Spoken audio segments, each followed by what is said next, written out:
All right, my beautiful peoples. I really just want to get on this video and talk to y'all today about some of the things that I wish I would have told my younger self, or I would have wished somebody would have told me that would have made my path a lot easier, especially being, ambitious, creative, empath, certain things, I had to learn the hard way. And hopefully hopefully some of the things that I say can prevent some younger generations from going through the same things. Now, the very first thing I want to talk about in this video, because I feel like that this is the most important, is self-belief, is self-confidence. If you are in a household or an environment that isn't, nurturing that or helping you do that, whether it's in the ways that they help you with your homework, whether it's, the sports and, them showing up to support you, and the small things of where they talk, how they talk to you, that's going to have an impact on your confidence as an adult. If they weren't encouraging you or praising or validating your strong suits, things that you are truly good at, you may have difficulties implementing those things later on in life. So I would tell my younger self, first and foremost, you are a God. You are capable of doing so much. You guys are capable of doing so much, and you have native skills, you have native gifts, you have native abilities that is true to you, that you kind of just picked up out of straight passion. Your passion is powerful because your passion can be turned into purpose. Your passions can be turned into pain sometimes. Your passion can be turned into money. Your passions can be turned into anything on this planet, because the energy behind passion is so potent. It's typically a lot more forceful than adversity. Passion triumphs adversity, which typically leads to the passion leading you exactly where you want to, because it's just a straight thing there. You see the adversities, you feel the adversities, but that passion kicks into overload to smother the adversity, because deep down your spirit cares more about the action of doing than the actual process of attaining the thing. And just that headspace within itself is going to allow you to keep planting the seeds that help you get there. Now, the second thing that I would have told a younger version of myself is to work on your social skills. Make the friends. Go talk to the girls in particular. Go talk to the ones that you find attractive. Feel comfortable in your body and your skin, and going after the things that you want. For me, I grew up in a single mother's household, right? With my grandma and sisters. My dad wasn't there, So I didn't see that masculine approach of how to go after women and, how to treat them like women and truly be a man. I had to kind of learn that outside of the household. So in the process of me doing that, I found myself in a lot of relationships where I was being misused and abused. Now, granted, I will say that all the relationships that I have been in, these were amazing women, right? No matter what happened, I truly do believe that I wouldn't have chose them in the first place if they weren't good women. So never hold resentment or ill energy towards your past partners, because this literally serves you no purpose at all to hold it, because chances are they added some type of positive influx into your life, right? But when I was to look back at all of those relationships, I was like overgiving or like accepting things, and I had lack of boundaries because it wasn't something that I was necessarily taught to me. Go after the things that you want, but do it from a morally right standpoint, Go after the things that you want, but if you see that it's not for you, be willing to detach. Don't want it so bad that you don't want to let go. I wanted some women so bad that I held on to them so hard that it started to hurt me. Don't ever put yourself in that type of predicament. Let go of people, places, and things, and allow yourself the space to be happy, because happiness is always a choice, and you're going to hear this a lot during your life. But truly understand it.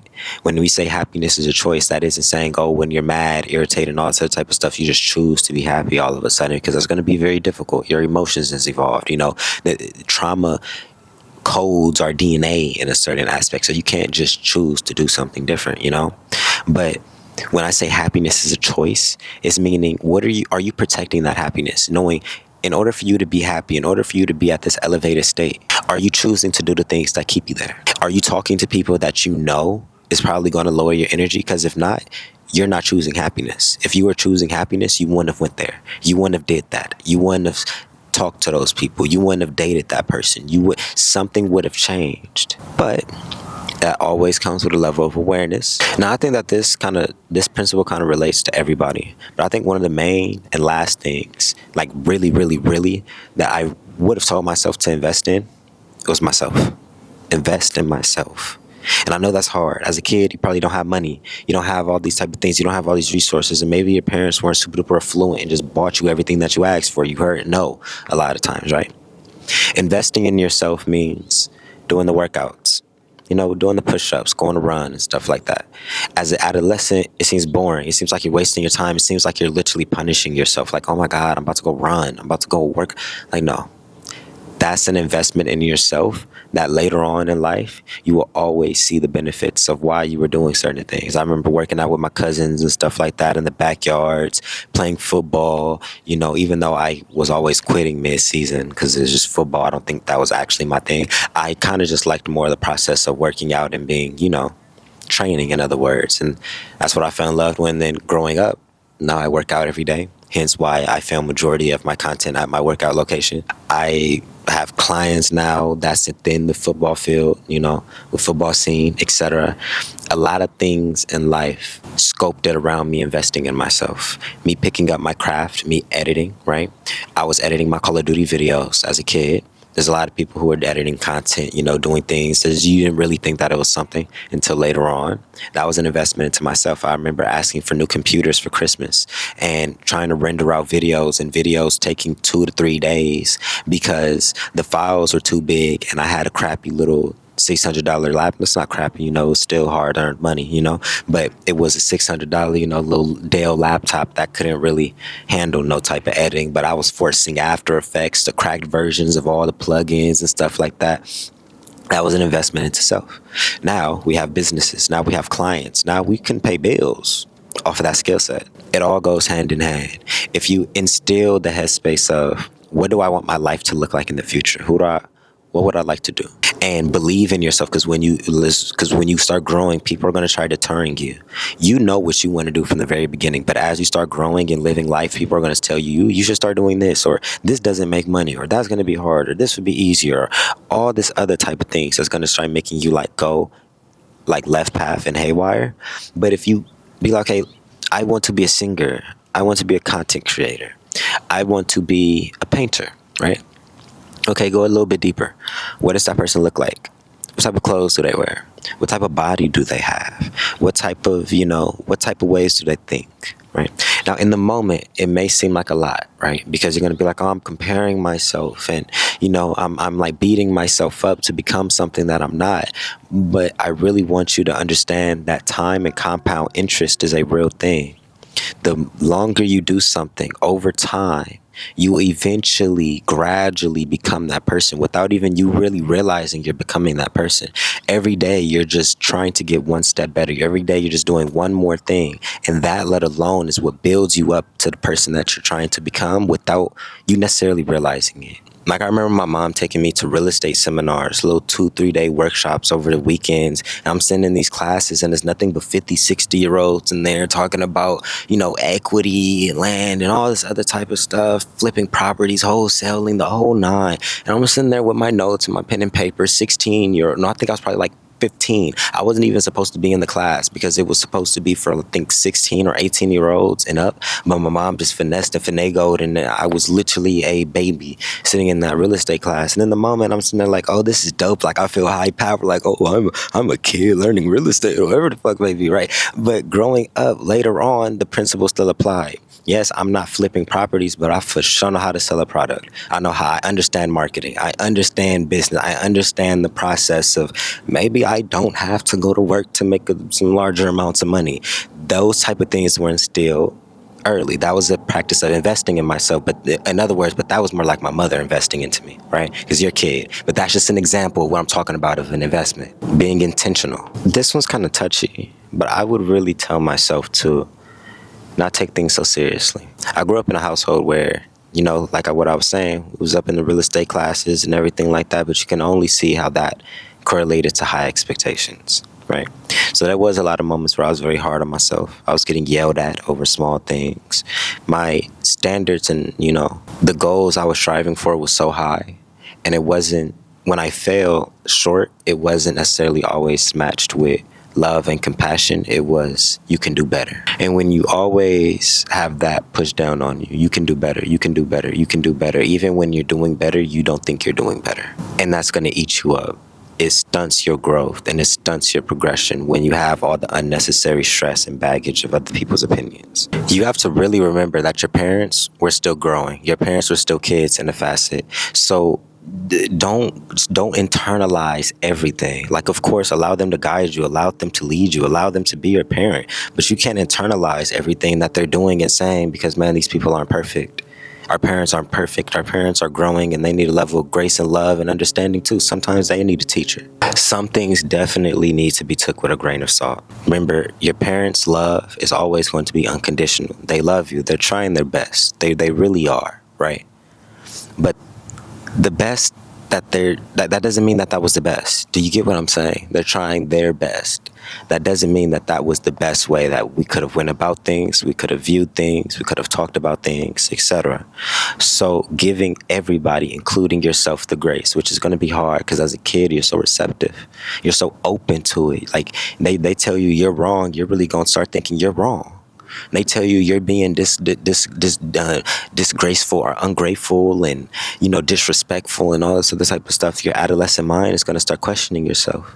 But I want to be that pillar that tells you it's okay to have confidence. You don't have to always believe what they're saying. Sometimes they're just hurt. Sometimes they're emotional. Sometimes they had a long day at work and you just so happen to be the one person sitting in the car with them on the ride home. You got that out. You got that lashing. It probably wasn't even what you did was that big. You were just so close, and our parents were going through so much stress just to take care of us that they had lash outs. They had moments, and they created environments that were byproducts of the stress that they endured trying to take care of us, right?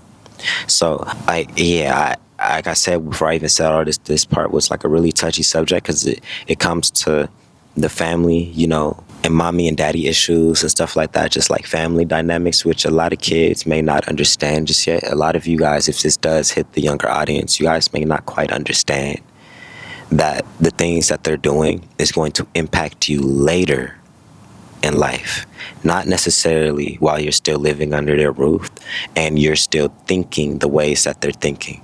It's going to hit you the moment you start transitioning into an adult, and you're going to see all of the perspectives, all of the beliefs, all of the traits, all of the habits, both good and bad, that were instilled in you. But now that you're an adult, it's up to you to heal those things that were put into you when you had no control over what was put into you. So it becomes very touchy and it becomes a lot of weight. It becomes a lot for some people when your household was overly chaotic, and I understand. But at some point you have to take that responsibility and bring it onto yourself. I can't keep living and thinking and doing these certain things because I'm going to manifest similar realities to the people who also think like this. Anomaly positions require anomaly thinking. And a lot of us as kids have anomaly dreams. You cannot let society embed a normal headspace into you and you're trying to live an anomaly lifestyle. You have to, it's kind of like a cockiness, but it's not. I really like to say confidence, but like I said, confidence, this is how I'm in this video when I was talking about society's, normalcy versus just excellence. When you listen to society, they're going to tell you you're being cocky. They're going to tell you you're being selfish. They're going to tell you being arrogant, etc. When you listen to the excellent, when you listen to your true divine confidence, the ones who are also confident are going to tell you that is confidence. And they're going to respect that trait in you because it doesn't make them feel less than, or it doesn't hit their ego. You get what I'm saying? Society is going to tell you that being bright, being who you're supposed to be, being the god, the king or queen that you were put on this planet to be is bad. And they're going to try shitting on you each and every time you show that quality because it's so bright that they can't handle it. That is societal programming to keep everybody at a certain level. Anomaly programming is thinking the complete different. I don't think I'm being confident. I just know what I can do. I don't think I'm being arrogant. I just know what I can do. I know what I can and cannot do. And if I'm judging it based upon my capabilities of what I can do and what this is requiring of me, I'm going to knock this out the park. This is easy as hell. Society's going to tell you you're being cocky, go humble yourself, go put some reps in, whatever the case may be. But if you know you got it in you, you got it in you. You don't need nobody to validate that. You just need to go do it. You need to live up to it. If I would have kept posting YouTube videos all through school, because I think I stopped in like 8th grade or like 9th grade, something like 9th. I know it's more like 19th grade, somewhere around that realm. You feel me? To start doing other things like get jobs, work at Starbucks, try getting a car, and all this other type of stuff. If I would have just said F the job, if I would have said F the bills, I'm about to stay with my mama. I'm about to say F everything. No bills, zero overhead. And let everybody think I was a bum while I sat there and played Call of Duty and uploaded YouTube videos, I would have been 10 times richer than where I am right now. But like I said, I'm only 22. I turned 23. I'm 23. I turned 23 on November 8th, so that was last month. You know, feel me? It's only December 2nd right now. I'm sorry, I'm speaking too fast. My brain's, going. But yeah, if I would have saw that through and said F the jobs, F everything else, F society's perspective of who I am, and I just did what I wanted to, God would have caught up. People think that kids are dumb. Kids be having divine downloads sent from God too. A child can have a vision of how their life is supposed to play out as a baby. It is possible. You want to know why? Because it's a human too. God can touch that baby just like it can touch a human. God can touch you at any moment, at any growth, at any point in your life. And you just have to be not respectful, but receptive to that energy and live out through it. Don't let people tell you what you can and cannot do, because nobody knows. Only you know. And if you think you can do something, chances are you probably can. And it's what you actually want to do. It's not what they're putting you in, or it's not what they're forcing you to do. What are you choosing to do? For me, it was playing video games. It was editing. And now, 23 years old, I'm sitting here recording this video at a 10:30. Well, it's like about to be 10:30 on a Tuesday morning. I'm chilling. I'm about to go edit this video, do my little visual effects and stuff like that. I'm probably gonna go to a coffee shop, enjoy life, close a client, get this retainer, finish paid out. You get what I'm saying? Investments. Early investments bring long-term results. And even though I'm not this big-ass billionaire, I'm not stacked up with hundreds of thousands of dollars in my pocket, I'm still driving the Nissan. I still live with my parents. You feel me? But I don't have to overexert myself to pay for the things that I want. I can save my money. I can pay my bills. I have this nice, even though the Nissan is still a new car. It's a 2020 sports edition. You get what I'm saying. So, the little bit of what I have now was built upon the backbone of all the years I was putting in my craft. So we're going to continue putting in years and building up that backbone, building up that level to where we're completely financially free. I wrote down in this journal years ago, and I'll end the video off with this. Most people's goal in life is to get rich. But if you switch your goal to financially freeing yourself, rich happens on accident. If you can figure out the basics of how to take care of yourself without a job, right? If you can figure out how to live life by doing what you want at the basics levels, and that even means, let's say your overhead as an adult or something like that is $1,000, $2,000 a month, right? In a different area, not Los Angeles. That in Los Angeles, you're not going to get anything. But somewhere else, let's say your overhead is $2,000. If you can figure out how to make, let's say, $2,500 a month doing exactly what you want, you're going to fall into a ripple effect, especially if it's no ceiling on it, like entrepreneurship content, and it's anything like that. You're going to, by nature, grow the skill set, compound interest, and then that 2.5K month is going to turn into a 5K month. You're going to keep on working at that level, then that 5K may just spurt up to 10K out of nowhere. And then, you're like, dang, things just kind of double. Like, the 2 to 5K isn't a big difference, but that 5 to 10K may be like, oh, wait a minute. It's levels to a lot of these things. But there's no way you're going to be financially stuck or financially a slave to a system and think you're going to get rich. You need to focus on being able to live life, solely being able to do what you want with your free time. Live underneath your means long enough and well enough to where you can do only what you want, and then get so good at doing only things that you want to do that it is by nature, it has no other choice but to make you rich. Prioritize financial freedom before getting rich. Because if you try getting rich before you financially free yourself, you're going to get stuck trying to get rich. You need to worry about the baseline. Live I'm say it once again, it's very important.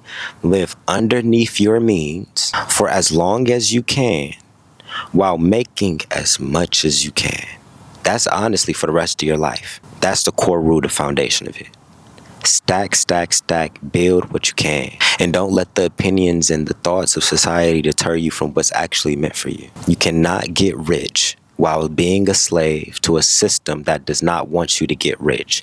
First, you have to remove yourself from the system, and then you can get rich. Because if not, you're not going to have enough time. Simply, you're not going to have enough time. Time is so important. Time is the gateway to everything. If you don't have the time to put it in action, if you don't have the time to put it in motion, the one who has the time is going to run laps around you every single time. So yeah, with that being said, I love you guys. I love you guys. I love you guys. Be patient with yourself. Love yourself on this healing journey.